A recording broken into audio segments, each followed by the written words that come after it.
નમસ્કાર વિદ્યાર્થી મિત્રો, આજે આપણે ધોરણ 9 સામાજિક વિજ્ઞાન પાઠ 2 છે, પ્રથમ વિશ્વયુદ્ધ અને રશિયન ક્રાંતિ. હવે પ્રથમ વિશ્વયુદ્ધ કે ક્યારે થયું? તો પ્રથમ વિશ્વયુદ્ધ 1914માં થયું હતું. હવે પ્રથમ વિશ્વયુદ્ધને કારણે તમે જુઓ કે રાજકીય ક્ષેત્રે, આર્થિક ક્ષેત્રે, સામાજિક ક્ષેત્રે અનેક મુશ્કેલીઓ પડી, એટલે કે ખાના ખરાબી થઈ. અને એમાં જોઈએ તો કે જે પશ્ચિમ યુરોપના દેશો વચ્ચે, એટલે કે તે પશ્ચિમ યુરોપ રાષ્ટ્રોની સામ્રાજ્યવાદની ભૂખ, એટલે કે એક દેશ બીજા દેશને પોતે સત્તા મેળવવા માટે, સામ્રાજ્ય એટલે પ્રદેશ મેળવવાની દરેક દેશને લાલચ જાગી. પ્રદેશ લાલચ એટલે સત્તાની ભૂખ, પ્રદેશની લાલચ જાગી. અને એમાં એશિયા અને આફ્રિકાના જે દેશોમાં જઈ તેમણે શું કર્યું કે પોતે સંસ્થાનો સ્થાપી દીધા અને જેમ બને પોતાની સત્તાનો વિસ્તાર વધારવા માટે એમણે પ્રયત્ન કર્યો. અને એના લીધે કે યુરોપના જે દેશો હતા એ દેશો વચ્ચે કે એકબીજા જે દેશો સાથે તેઓ પોતે સંસ્થાઓ સ્થાપવા માટે સ્પર્ધામાં ઉતરી ગયા. પેલું કે હું દેશમાં સત્તા હાંસલ કરી દઉં અને વિશાળ સત્તાઓ પ્રાપ્ત કરી દઉં. આમ એક દેશને એકને પ્રદેશની લાલચ જાગી, ભૂખ જાગી હતી. એમાં પશ્ચિમ યુરોપના સંસ્થાન દેશો જે પોતે કે આ દેશોની જે ભૂખ હતી એમાં આ આફ્રિકાના દેશોએ આર્થિક, સામાજિક, સાંસ્કૃતિક ક્ષેત્રે નુકસાન પહોંચાડ્યું હતું. એટલે એના કારણે કે વિશ્વકારણમાં અનેક કે વિશ્વ રાજકારણમાં અનેક પરિણામો આવ્યા અને એના લીધે પ્રથમ વિશ્વયુદ્ધ થયું, રશિયામાં બોલ્શેવિક ક્રાંતિ થઈ. આવા અનેક જે બનાવો બન્યા. તો વિદ્યાર્થી મિત્રો, આપણે કે એના વિશે જોઈએ. આપણે પશ્ચિમ યુરોપ અને એશિયા આફ્રિકામાં સંસ્થાનવાદ. એશિયા આફ્રિકામાં સંસ્થાનો સ્થાપવા માટે પશ્ચિમ યુરોપના રાષ્ટ્રો મુખ્ય ગણાતા હતા કે પોતે સંસ્થાનો સ્થાપવા માટે પ્રયત્નશીલ રહ્યા, સત્તા હાંસલ કરી. સામ્રાજ્યવાદી લાલચને કારણે એને પોતાના જે પડોશી દેશો હતા એ દેશોને પણ છોડ્યા નહોતા, કે રાષ્ટ્રોને છોડ્યા ન હતા. નેધરલેન્ડ, બેલ્જિયમ વગેરે, સ્પેન વગેરે રાજ્યો પર પોતાનો કબજો જમાવી દીધો હતો. અને પાછળથી કેટલાક જે પ્રદેશોમાં જોઈએ તો આ પ્રાંતોને ફ્રાન્સે પડાવી લીધા હતા. બીજું કે પોર્ટુગલના જે રાજા હતા એ રાજાએ પણ કે લોહીના સંબંધોમાં, એટલે કે સ્પેન કે લોહીના સંબંધોનો પણ એને વિચાર કર્યો ન હતો અને સત્તા હાંસલ કરી દીધી હતી. આ જ રીતે ફ્રાન્સ અને એશિયાના જે પ્રદેશો પોતાના પ્રદેશની લાલચને કારણે કેટલાક જે પ્રદેશો શિકાર બની ગયા હતા, જેમ કે ઇટાલી છે, જર્મની, આ રાજ્યો એના શિકાર બની ગયા હતા અને એ પ્રદેશો પર પોતે સત્તા હાંસલ કરી દીધી હતી. એશિયા આફ્રિકાના દેશોમાં સ્વતંત્ર યુરોપ સત્તા જમાવવા માટે પોતે એક પકડ મજબૂત બનાવી દીધી હતી અને લગભગ બધા દેશો કે સ્વતંત્ર થઈ ગયા હતા. હવે જોઈએ એશિયામાં સંસ્થાનવાદ. તો એ પ્રમાણે કે ઇંગ્લેન્ડે ભારતમાં પગદંડો જમાવ્યો, એટલે કે પગ પેસારો કર્યો અને પોતાનું જે આધિપત્ય જમાવી દીધું હતું. ભારત અને કે ભારતના પડોશી દેશો એમાં પણ કે પોતે ઇંગ્લેન્ડે સામ્રાજ્ય સ્થાપી દીધું હતું. હવે ઇંગ્લેન્ડે આગળ વધી ચીનમાં પ્રવેશ કર્યો, કે ભારતમાં તો પગ પેસારો કર્યો પણ ધીરે ધીરે એક પછી એક રાજ્યો, જે રાષ્ટ્રો પર તેને એક પછી એક દેશો પર તેને પોતાનો પગદંડો જમાવી અને ધીરે ધીરે ચીન પર પ્રવેશ કર્યો હતો. ચીનમાં પ્રવેશ કરી પણ અફીણ એક નશીલું પદાર્થ છે, માદક પદાર્થ ગણવામાં આવેલું છે, એટલે એ માનવીના સ્વાસ્થ્યને નુકસાન કરતું હોય છે. ઇંગ્લેન્ડ, આ બંને દેશો વચ્ચે યુદ્ધ થયા. ચાલુ રાખો. અને ઇતિહાસમાં કે આ બનાવ બન્યો એની અફીણ વિગ્રહ તરીકે ઓળખવામાં આવ્યું છે. કારણ છે 2 માર્કનું, ધ્યાન રાખજો કે ઇંગ્લેન્ડ ચીનમાં પ્રવેશ કર્યો અને ત્યાર પછી અફીણના વેપારને કારણે ઇંગ્લેન્ડ ચીન વચ્ચે યુદ્ધો થયા અને આ બનાવ બન્યો એને અફીણ વિગ્રહ તરીકે ઓળખવામાં આવે છે. હવે આ યુદ્ધ થયું, એ યુદ્ધમાં ચીનનો પરાજય થયો. એટલે એને શું કહ્યું, 5 બંદરો વેપાર માટે મળતા ઇંગ્લેન્ડની સત્તામાં વધારો થયો. કે ઇંગ્લેન્ડને જે 5 બંદરો મળ્યા એટલે એને પોતાની સત્તામાં વધારો કર્યો હતો. બીજું કે પશ્ચિમ એશિયાના જે રણ વિસ્તારો છે એ રણ વિસ્તારોમાંથી ખનિજ તેલ પુષ્કળ પ્રમાણમાં મળી રહેતું હોય છે.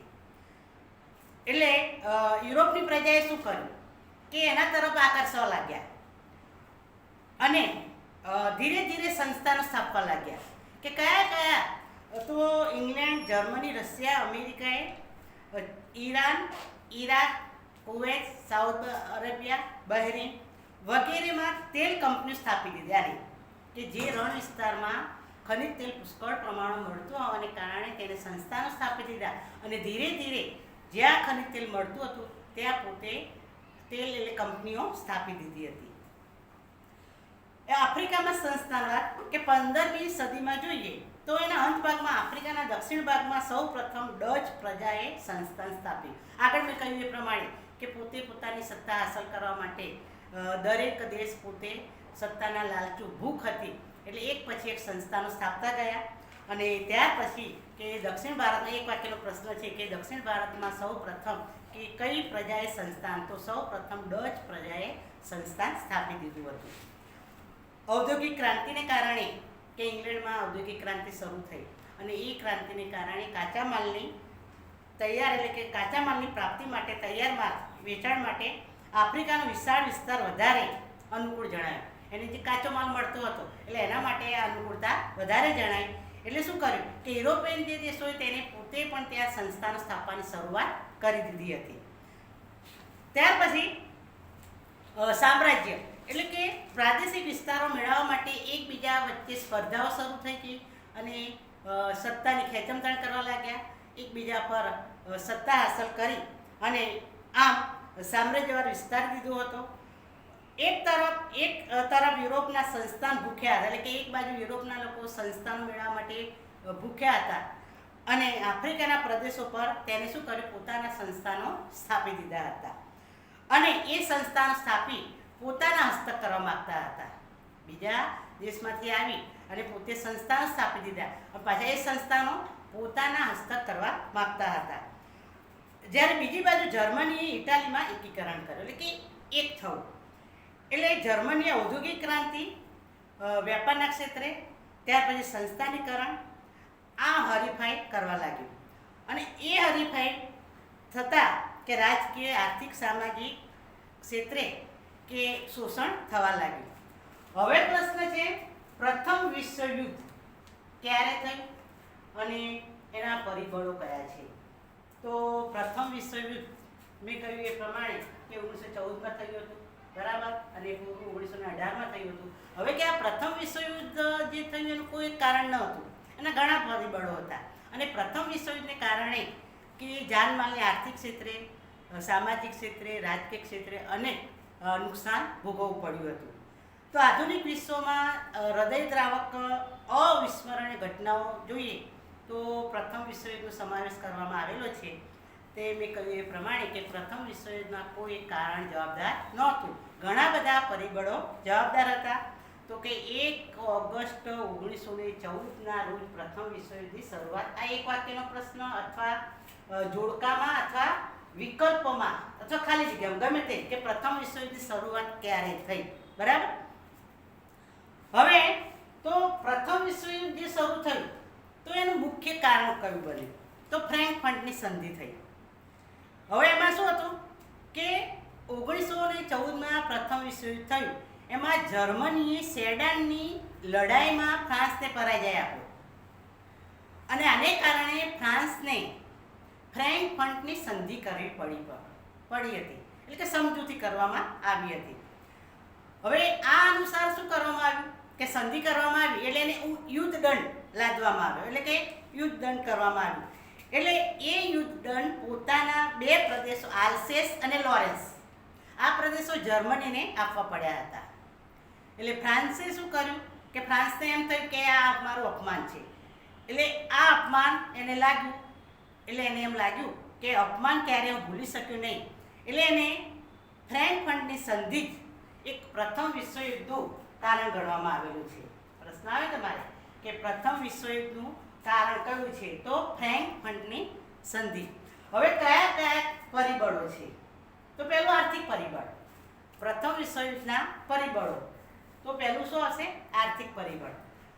તો 19મી સદીમાં ઇંગ્લેન્ડ, એશિયા તેમજ આફ્રિકાના જે વિશાળ સામ્રાજ્ય, એટલે કે એને શું કર્યું કે ઇંગ્લેન્ડ, એશિયા અને આફ્રિકાએ વિશાળ સામ્રાજ્ય સ્થાપી દીધું અને પોતાના સંસ્થાનો સ્થાપી આર્થિક રીતે લોકોનું શોષણ કરવા લાગ્યા. અને આર્થિક શોષણ કરી અને તે લોકો પુષ્કળ ધન કમાવ્યા, ધનવાન બની ગયા. બીજું કે ઔદ્યોગિક ક્રાંતિને કારણે તેને સંસ્થાનવાદનો ઝડપી ફેલાવાને લીધે યુરોપમાં જે કાચો માલ તૈયાર થતો હતો પુષ્કળમાં, એટલે એને શું કર્યું કે 19મી સદીની છેલ્લી 25મીમાં જર્મની, એશિયા, આફ્રિકાના જે બજારો હતા એ બજારોમાં હરીફાઈ થવા લાગી. એકબીજા કાચો માલ એકબીજા બજારો વેચવા લાગ્યા અને હરીફાઈ થવા લાગી. એટલે જર્મની, ઇંગ્લેન્ડ અને ફ્રાન્સની તુલનામાં તેને શું કહ્યું કે સસ્તો માલ જે છે એને આપવાની શરૂઆત કરી દીધી. અમે બજારમાં આપણે વસ્તુ ખરીદવા જઈએ તો બજારમાં જે દુકાનદારો હતો એકબીજાને બોલાવતા હોય અને ગ્રાહકને આકર્ષતા હોય છે અને એ પ્રમાણે કે બાજુવાળો જે ભાવ હોય એના કરતાં ઓછું આપે એટલે આ ગ્રાહક આકર્ષાય. એટલે આને પણ કે શું કર્યું કે એને માલ જે હતો એ ઓછી કિંમતે વેચવા લાગ્યો હતો. એટલે એશિયા, આફ્રિકાના, ઇંગ્લેન્ડ અને ફ્રાન્સના બજારો હતા એ બજારો એને પાયમાલ કરવા માટે તેને પ્રયત્ન કર્યા હતા. સસ્તી કિંમતે માલ વેચવા લાગ્યા એટલે આ બજારો તોડવા માંડ્યા. એટલે એના કારણે જર્મની અને બીજું ઇંગ્લેન્ડ બંને દેશો વચ્ચે આર્થિક ક્ષેત્રે સ્પર્ધા થઈ હતી. લશ્કરવાદ બીજું પરિબળ છે. તો યુરોપમાં રાષ્ટ્રોના પ્રાદેશિક વિસ્તાર માટે હરીફાઈ થઈ અને લશ્કરને બળ આવશ્યક મહત્વ ગણવા કે લોકોને ફરજિયાતપણે લશ્કરી તાલીમ આપવામાં આવી. ઇંગ્લેન્ડ, ફ્રાન્સ, ઓસ્ટ્રિયા, રશિયા આ લોકોએ શું કર્યું કે પોતાના જે સૈનિકોને કે તાકાત વધારવા માટે પ્રયત્ન કર્યા. અને આગળ મેં કહ્યું કે દરેક લોકોને કે ફરજિયાતપણે લશ્કરી તાલીમ આપવાની શરૂઆત કરી હતી.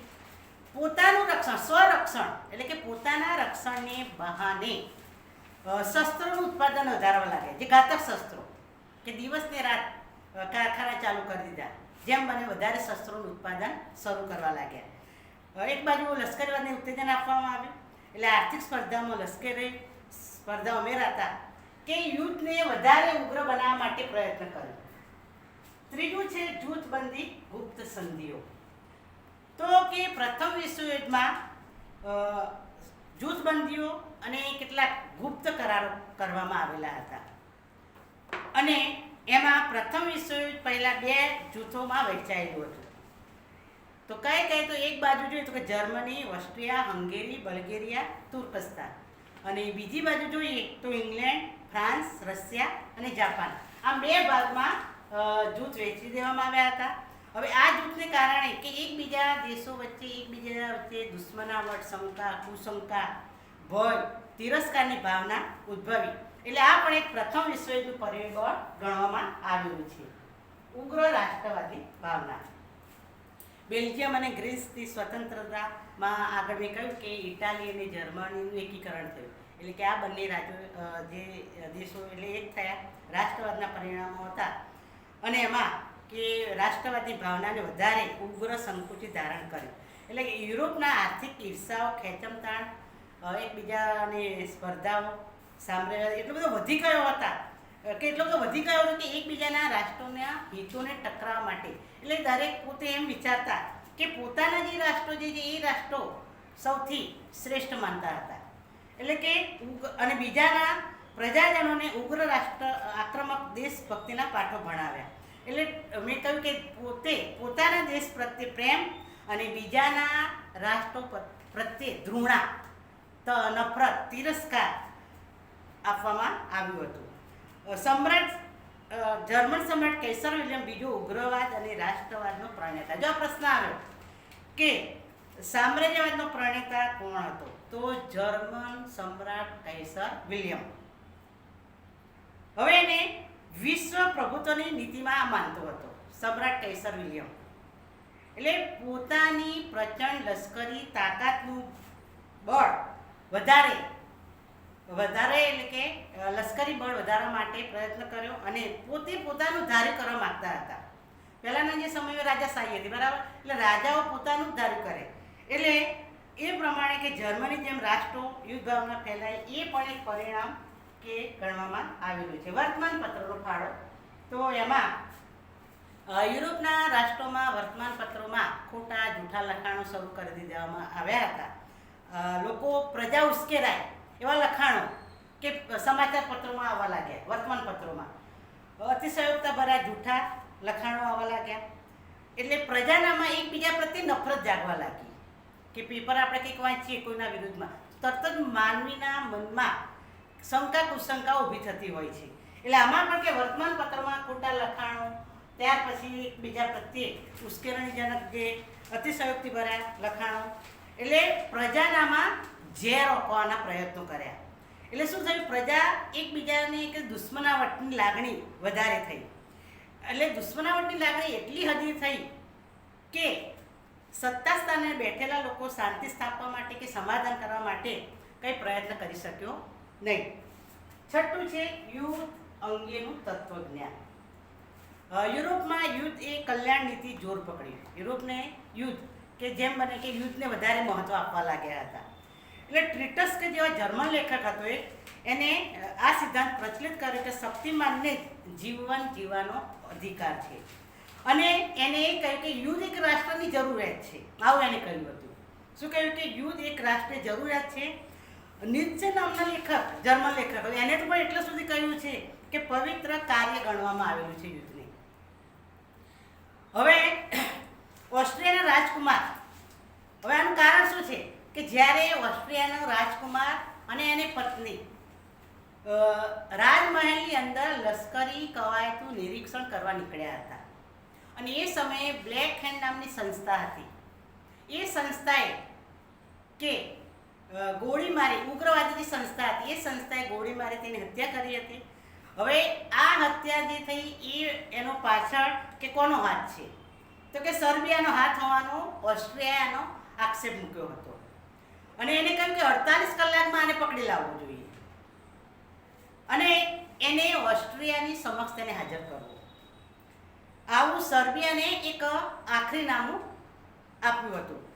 સર્બિયાએ પોતે કહ્યું કે હું આ વિશે કંઈ જાણતો નથી, હું અજાણ છું, એવું એને જાહેર કર્યું સર્બિયાએ. એટલે ઓસ્ટ્રિયાએ એની સામે સર્બિયાનું કશું કર્યું નહીં. એટલે શું કર્યું, એને યુદ્ધ શરૂ કર્યું. હવે પ્રશ્ન છે પ્રથમ વિશ્વયુદ્ધની કઈ કઈ ઘટનાઓ છે. તો પ્રથમ વિશ્વયુદ્ધમાં મિત્ર રાષ્ટ્રોએ 24, જો પ્રશ્ન આવે બધો કે મિત્ર રાષ્ટ્રોએ 24 અને ત્યાર પછી ધરી રાષ્ટ્રોએ 4 પક્ષો યુદ્ધ લડ્યા, એટલે એમને ભાગ લીધો હતો. જર્મનીએ શરૂઆતમાં યુરોપમાં નોંધપાત્ર વિજય મેળવ્યો અને તેને કહ્યું કે ફ્રાન્સની સેનાને જેમ બને નાશ કરવા, નષ્ટ કરવાની છે. એટલે ભયાનક સબમરીન યુદ્ધ જાહેર કરી મિત્ર રાષ્ટ્રોમાં અનેક જહાજો તેને ડૂબાડી દીધા હતા. ટેન્ક છે, ઝેરી ગેસ છે, આમાં કેટલાક જે સૈનિકો માર્યા ગયા હતા, કેટલાક નાગરિકોની જાનહાનિ થઈ હતી. અને ત્યાર પછી રશિયામાં બોલ્શેવિક ક્રાંતિ તે 1917માં થઈ હતી. બીજું એના પરિણામો કયા કયા છે. પ્રથમ વિષય આ પરિબળો, જો પરીક્ષામાં પ્રશ્ન આવે તો ભૂલ ન કરતા, પરિબળો અને પરિણામો બંને અલગ છે. એટલે છોકરો કેટલીક વખત ઉતાવળમાં જોઈએ કે પરિબળો છે ને ચલો આ લખી કાઢે, પણ ના, પરિબળો અને પરિણામો બંને અલગ છે. તો કયા કયા પરિણામો, તો કે પ્રથમ વિશ્વયુદ્ધ થયું તો પહેલાં કે જાનમાલને નુકસાન થયું. એટલે કે લગભગ 6.5 કરોડ લોકો કે આમાં યુદ્ધમાં ભાગ લીધો હતો. અને એ યુદ્ધમાં અંદાજે 1 કરોડ લોકો મૃત્યુ પામ્યા હતા, 2 કરોડ લોકો ઘવાયા હતા અને 70 લાખ લગભગ કે કાયમી ધોરણે વિકલાંગ કે અપંગ બની ગયા હતા. યુદ્ધ થયું ત્યાર પછી રોગચાળો, ભૂખમરો, બેકારી, ગરીબીની સંખ્યા વધવા લાગી. અને આના લીધે કે વધારે માણસો મૃત્યુ પામવા લાગ્યા હતા. યુદ્ધમાં કુલ ખર્ચનો આંકડો બહુ મોટો બતાવવામાં એટલે આવ્યો છે, પણ અહીં આંકડો દર્શાવવામાં આવ્યો નથી. સામાજિક પરિવર્તન બીજું છે. તો પ્રથમ વિશ્વયુદ્ધમાં પુરુષોએ ભાગ લીધો હતો, એટલે આના કારણે પુરુષો વધારે માર્યા ગયા હતા. અને પુરુષો માર્યા ગયા એના કારણે સ્ત્રીઓની માથે જવાબદાર આવી પડી, કુટુંબની ઘરની જવાબદારી આવી પડી. હવે જે સ્ત્રીઓ ઘરની 4 દિવાલોની અંદર રહેતી હતી એને કે આ બધી કુટુંબની જવાબદારી એને સંભાળી લીધી, એટલે સમાજની બહાર આવવા લાગી હતી. એટલે એને ધીરે ધીરે સ્ત્રીઓ બહાર આવી એને આત્મવિશ્વાસ વધ્યો. એટલે આત્મવિશ્વાસ વધતા પરિણામે સ્ત્રીઓને મતાધિકાર, પહેલાંના એ સમયમાં સ્ત્રીઓને મત આપવાનો અધિકાર પ્રાપ્ત થયો ન હતો અને એના માટે પણ લડત કરી હતી અને સ્ત્રીઓને મતાધિકાર આપવામાં આવ્યો હતો. બીજું કે જીવન જરૂરિયાતની ચીજ વસ્તુઓનું ઉત્પાદન ઘટ્યું, એટલે એના કારણે કે બેકારી, ભૂખમરો વગેરે ગરીબી જેવી સમસ્યાઓ ઉદ્ભવી હતી અને એમાં સૌથી વધારે પરિસ્થિતિ દયનીય બાળકોની વધારે બની હતી. વર્સેલ્સની સંધિ છે તો પ્રથમ વિશ્વયુદ્ધમાં અંતિમ ચરણમાં જર્મની દ્વારા મિત્ર રાષ્ટ્રોએ બિનશરતી શરણાગતિ સ્વીકારી અને એના કારણે યુદ્ધનો અંત આવ્યો હતો. મિત્ર રાષ્ટ્રોએ રાજ્યમાં પેરિસ ખાતે એક પરિષદ યોજવામાં આવી હતી શાંતિ પ્રક્રિયા માટે, બરાબર. અને એના કારણે 145 જેટલી બેઠકો યોજવામાં આવી હતી. પેરિસમાં એક સભા યોજવામાં આવી હતી અને એમાં કે સમજૂતી કરવામાં આવી હતી. અને વર્સેસનો જે એક શીશ મહેલ હતો એ શીશ મહેલમાં એક પરિષદ યોજવામાં આવી હતી, એટલે એને વર્સેસની સંધિ તરીકે ઓળખવામાં આવે છે. હવે આ સંધિમાં અમેરિકન પ્રમુખ વુડરો વિલ્સન અને બ્રિટિશ વડાપ્રધાન લોર્ડ જ્યોર્જ, ફ્રાન્સના વડા ક્લેમેન્સોએ, ઇટાલીના ઓર્લેન્ડોએ કે આ દેશના વડાઓએ આગળ પડતો ભાગ ભજવ્યો હતો. આંતરરાષ્ટ્રીય ક્ષેત્રે તેમને જળમાર્ગ ખુલ્લા રાખ્યા હતા. બીજી કે જે નદી હતી, રાઇસ નદી હતી, તો એ નદીનો જળમાર્ગ ખુલ્લો કર્યો. રાઇસલેન્ડનો કિલ્લો હતો એના પર જે મનાઈ કરવામાં આવી હતી. ખનિજ સમૃદ્ધ પ્રદેશ, એટલે કેટલાક ખનિજો મળે એટલે કે કેટલાક સંસ્થાનો તેને પડાવી લીધા હતા. દૂરગામી પરિણામ કે ખરાબ પરિણામ, બરાબર. પ્રથમ વિશ્વને કારણે કે કયા તો પ્રથમ વિશ્વની અંતે જે સંધિ કરવામાં આવી હતી એમાં વેરની ભાવના હતી. જગતમાં શાંતિ સ્થપાઈ શકી નહીં. સામ્યવાદી રાષ્ટ્રસંઘમાં સ્થાન આપ્યું નહીં, એટલે અમેરિકા રાષ્ટ્રસંઘમાં જોડાય નહીં, એટલે બીજા વિશ્વયુદ્ધનું કારણ બન્યું. બોલ્શેવિક ક્રાંતિ રશિયામાં, આ પણ તમારે ખાલી જગ્યા અથવા પ્રશ્ન છે કે રશિયામાં બોલ્શેવિક ક્રાંતિ ક્યારે થઈ? તો 1917માં થઈ હતી. એ પણ ઇતિહાસની એક મહત્ત્વની ઘટના ગણવામાં આવેલી છે. એમાં રશિયાની પ્રજા જારશાહીના દમન નીચે કચડાતી હતી. આગળ મેં કહ્યું કે રશિયા કે એ સમયે વંશ પરંપરાગત જે શાસન હતું, એટલે અવારનવાર આવનારા જે શાસકો હતા એ જાર શાસકો આખું નિરંકુશ શાસન ભોગવતા હતા. હવે જાર શાસનમાં પ્રજાને કોઈ અધિકાર આપવામાં આવતો ન હતો. એ સમયે જે શાસન કરતા એટલે પ્રજાને કોઈ પણ જાતનો બોલવાનો કંઈ પણ અધિકાર આપવામાં આવતો ન હતો. એટલે પ્રજા એના કારણે અસંતોષ હતી. એટલે જાર એટલું બધું કઠોર બની ગઈ હતી પ્રજા, એટલે કે જો કોઈ વ્યક્તિ પોતાનો અધિકારની માગણી કરે તો એના પર અત્યાચાર કરે, જુલ્મ ગુજારતા હતા. અથવા તો કે સાઇબિરિયામાં જે અતિશય ઠંડી કે આપણા હાડકાં પીગળી જાય એવી ઠંડી હોવાને છતાં પણ એ લોકોને ત્યાં મોકલતા, એની સજા કરવામાં આવતી હતી. એટલે એના પર જુલ્મ ગુજારવામાં આવતો હતો. અનિયંત્રિત અત્યાચાર, કોઈ એનું નિયંત્રણ, એટલે કે અત્યાચાર અમાનુષ એટલું બધું કરવામાં આવતું હતું, એટલે પ્રજા માટે બહુ દુઃખ, બહુ ગરીબાઈ, યાતનાનું કારણ બની ગયું હતું. અને એના કારણે રશિયાના ખેડૂતો, મજૂરો ને પુષ્કળ કામ કરવા છતાં તેમની પાસે કામ કરાવે વધારે, પણ છતાં પણ વેતન આપતા નહોતા એટલા પ્રમાણમાં. એટલે આના કારણે પ્રજા ઉશ્કેરાઈ. હવે કે ફાધર ગેપોન નામનો જે પાદરી હતો, બરાબર, એના નેતૃત્વ હેઠળ એક સરઘસ યોજવામાં આવ્યું હતું. નેતાગીરી ફાધર ગેપોનના નેતૃત્વ હેઠળ. અને જારના નિવાસસ્થાન એના રહેઠાણે ગયા, વિન્ટર પેલેસ ત્યાં ગયા 22 જાન્યુઆરી 1905. આ કારણ છે 2 માર્ચનું કે લોહિયાળ રવિવાર ક્યારે યોજવામાં આવ્યો? તો 22 જાન્યુઆરી 1905ના દિવસે આ લોકો ઝારના મહેલમાં, એટલે કે એના નિવાસસ્થાને પહોંચ્યા. કોઈ પણ એમની સાથે કોઈ શસ્ત્ર નહોતું, નિશસ્ત્ર હતા અને ફક્ત એમના હાથમાં એક ઝાડની છબી હતી અને રશિયાનો ગોરો નામનો પ્રભુ ઘણું જેવો એવા સૂત્રો લખેલા હતા. છતાં પણ કે આ સરઘસ પર નિર્દોષ પ્રજા પર ઝારનું જે લશ્કર આવ્યું એને એના પર અંધાધૂંધી અસંખ્ય ગોળીબાર કર્યો હતો. હજારો નિર્દોષ લોકો માર્યા ગયા હતા. ઝારનો મહેલ એટલે જ્યાં ઝારનો મહેલ હતો ત્યાં સેન્ટ પીટર્સબર્ગ બરફ લોહીથી એટલે કે જ્યાં બરફ હતો એ આખો બરફ લોહીથી રંગાઈ ગયો હતો. કેટલા બધા લોકો મૃત્યુ પામ્યા હતા અંધાધૂંધી ગોળીબાર થઈ એના કારણે. એટલે આ દિવસને લોહિયાળ રવિવાર તરીકે ઓળખવામાં આવે છે. 2 માર્કનું કારણ છે કે 1905ને લોહિયાળ રવિવાર તરીકે ઓળખવામાં આવે છે. એ પ્રમાણે મેં કહ્યું કે ફાધર ગેપોના નેતૃત્વ હેઠળ ઝારના શાસનના મહેલ તરફ કે લશ્કરી એટલે કે ત્યાં સરઘસ ગઈ, નિશસ્ત્ર હતા, પણ એને આ લોકો ઉપર અંધાધૂંધી ગોળીબાર કર્યો અને એ ગોળીબારમાં અસંખ્ય લોકો નિર્દોષ લોકો માર્યા ગયા અને જે બરફ હતો એ આખો બરફ જે સફેદ હતો એ આખો લોહીથી રંગાઈ ગયો હતો. એટલે અને એ દિવસ રવિવાર હતો એટલે એને લોહિયાળ રવિવાર તરીકે ઓળખવામાં આવે છે. નાનકડા જાપાનને વિશાળ યુરોપના રાષ્ટ્ર રશિયાએ આપેલી ઝારની નબળાઈ ઈચ્છતા હતા. એટલે કે ત્યાર પછી વર્ષો સુધી કોઈ ધારાસભા ડુમા એટલે ધારાસભા બોલાવી નહોતી, પણ ત્યાર પછી જાહેરાત કરી, બોલાવવાની જાહેરાત કરી અને 8 માર્ચ 1917ના દિવસે પેટ્રોગ્રાડ કચરા એના નીચેથી કચરાયેલા જે કર્મચારીઓ હતા એને હડતાળ પાડી હતી અને વિશ્વ શાંતિ માટે પ્રયાસ. હવે પ્રશ્ન જે છે કે પ્રથમ વિશ્વયુદ્ધ થયું, બીજું વિશ્વયુદ્ધ થયું, તો પ્રથમ વિશ્વયુદ્ધને કારણે લોકો હવે ત્રાઈ ગયા હતા, કંટાળી ગયા હતા. એ લોકોની શાંતિ જમતી રહે એટલે સંયુક્ત રાષ્ટ્ર સંઘે વિશ્વમાં શાંતિ સલામતી સ્થપાય એ માટે પ્રયત્નો કર્યા હતા.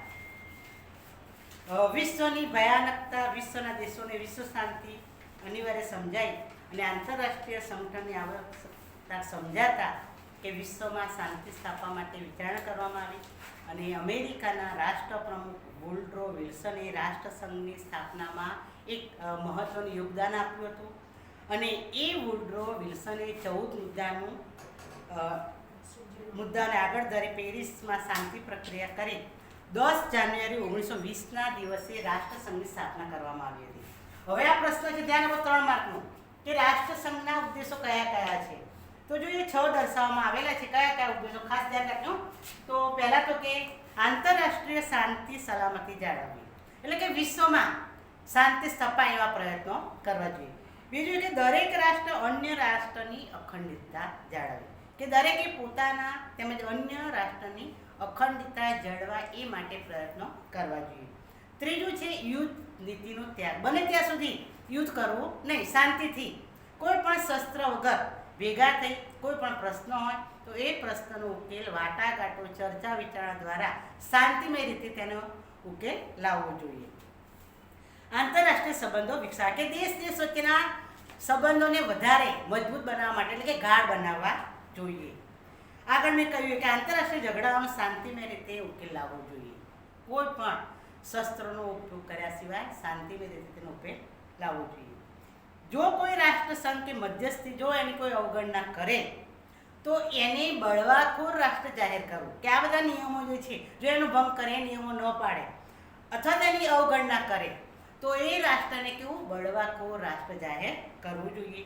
એટલે વિશ્વમાં શાંતિ સ્થાપવા માટે રાષ્ટ્રસંઘે મહાસત્તાઓએ કે સામ્યવાદી નીતિ અંકુશમાં રાખી શક્યું નહીં અને ત્યાર પછી એના કારણે કે બીજું વિશ્વ યુદ્ધ 1939માં શરૂ થયું.